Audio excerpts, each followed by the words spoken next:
Welcome to The Explainer. So today we're diving headfirst into the sometimes chaotic world of endpoint security. Look, whether you're managing Windows PCs, MacBooks, or even the fleet of company iPhones and Androids, securing those devices is absolutely critical. But actually navigating the software to make it happen? Yeah, that can feel a lot like a maze. Well, today, we're going to completely demystify how to implement Microsoft's heavy-hitting security software, specifically Microsoft Defender for Business. We are going to take that massive mountain of settings and toggles and turn it into a super clear, structured blueprint.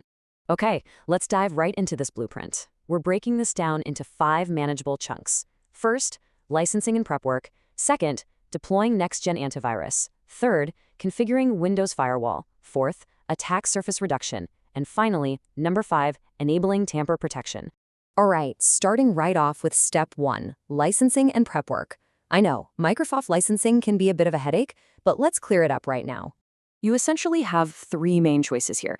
You've got Defender for Endpoint Plan 1 and Plan 2. Those are really built for your larger, massive enterprise environments. But then, right in the middle, we have Defender for Business. This is the absolute sweet spot for small to medium setups. And here's the best part. From our source material, if your business already subscribes to Microsoft 365 Business Premium, Defender for Business is actually already included in your package. So tapping into this built-in endpoint security, it's a total no-brainer. But there's a crucial number to keep in mind, and that number is 300. That's the magic ceiling. If your organization has fewer than 300 users, you qualify for this fantastic Defender for Business tier. It literally gives you those incredible enterprise-grade features, but completely skips the overwhelming enterprise price tag.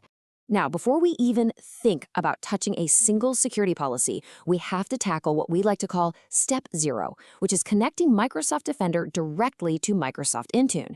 In your 365 Admin Center, down under the Endpoint Advanced Settings, there's a literal toggle switch to connect the two. And you absolutely need this. Doing this ensures that the second you add devices into Intune, they automatically onboard right into Defender for Business. It's the vital bridge that makes literally everything else we're about to talk about possible. Okay, with that connection made, we've got a little bit of homework to do to set ourselves up for success. First up, create dynamic Entra ID groups. Instead of just blindly throwing settings at every single device in your company, which, trust me, is a bad idea, you can create a rule that automatically groups, say, all your Windows 11 devices together. Second, be super strict with your permissions. Don't just hand out global admin access to everyone. Only give out the security administrator or security reader roles that people actually need. And third, configure precise email alerts. You really don't want an email for every single minor event, or your IT team is going to get major alert fatigue and just start ignoring them entirely. Filter those alerts down to just the critical vulnerabilities. Moving right along to part 2, deploying next-gen antivirus. This is the first major security piece we're configuring via Intune. And to explain this, let's use an analogy that brilliantly illustrates the concept. Think of your business's computer as a brand new physical office building. The next-gen antivirus policy that you're creating? That's the security guard standing right at the front door. It is that guard's one and only job to check IDs and make absolutely sure nothing nasty gets into the building. So to give our security guard the right instructions, we need to set up an antivirus profile in Intune. You want to force archive scanning, so things like hidden zip files get checked. You absolutely need to enable cloud protection to monitor application behavior in real time. Now, here's a pro tip. Pay close attention to the CPU load setting. By default, Defender allows scans to eat up to 50% of a computer's CPU. Lowering that down to something like 20% saves tons of performance so your users aren't suddenly interrupted by a lagging machine. Finally, disable local admin merge. This forces the device to strictly follow Intune's rules, meaning local users can't just bypass your carefully chosen settings. Okay, layer 3, configuring the Windows firewall.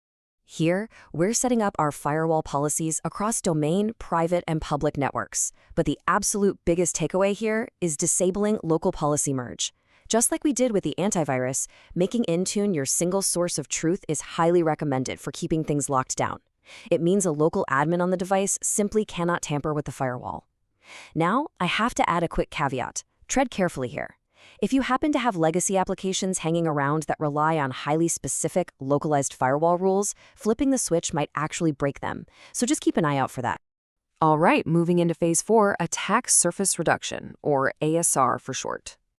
Let's bring back our office building analogy to make sense of this one. So, our security guard is at the front desk doing a fantastic job, right? But what if our office building is literally missing its windows, doesn't even have a back door, and has zero fencing around the perimeter? Every missing digital security control on a computer is an open window for the bad guys to just climb right through. Attack surface reduction rules are how we finally install those missing doors, windows, and electric fences. Now, when you go to turn these ASR rules on in Intune, you are going to be so tempted to just set everything straight to block. Seriously, don't do it. You have two main options, audit mode and block mode. If you blindly block everything right out of the gate, you might inadvertently stop a critical everyday business function from running. The much smarter play here is to put your rules into audit mode first. This applies no active security blocking, but it quietly watches, audits, and records what would have been blocked.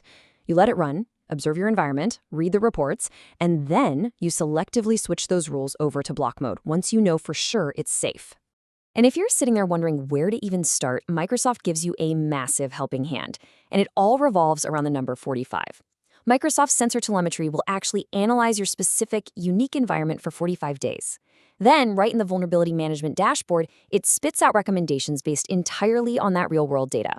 For example, it might tell you that, hey, based on 45 days of observation, blocking Office apps from creating child processes is going to have zero impact on your users' productivity. It completely takes the guesswork out of securing all those open windows. And finally, we arrive at the last piece of the puzzle, Step 5, enabling tamper protection. Look at all the hard work you've done so far. You hired the security guard, you built the firewall, you installed all the digital fences. Well, tamper protection is the ultimate unbreakable padlock on the whole system. This feature guarantees that the security settings on a Windows device simply cannot be changed or lowered locally, not even if someone manages to get their hands on local admin credentials. By default, you can actually switch this on for your entire Microsoft 365 tenancy, basically ensuring your baseline security is absolutely ironclad across the board.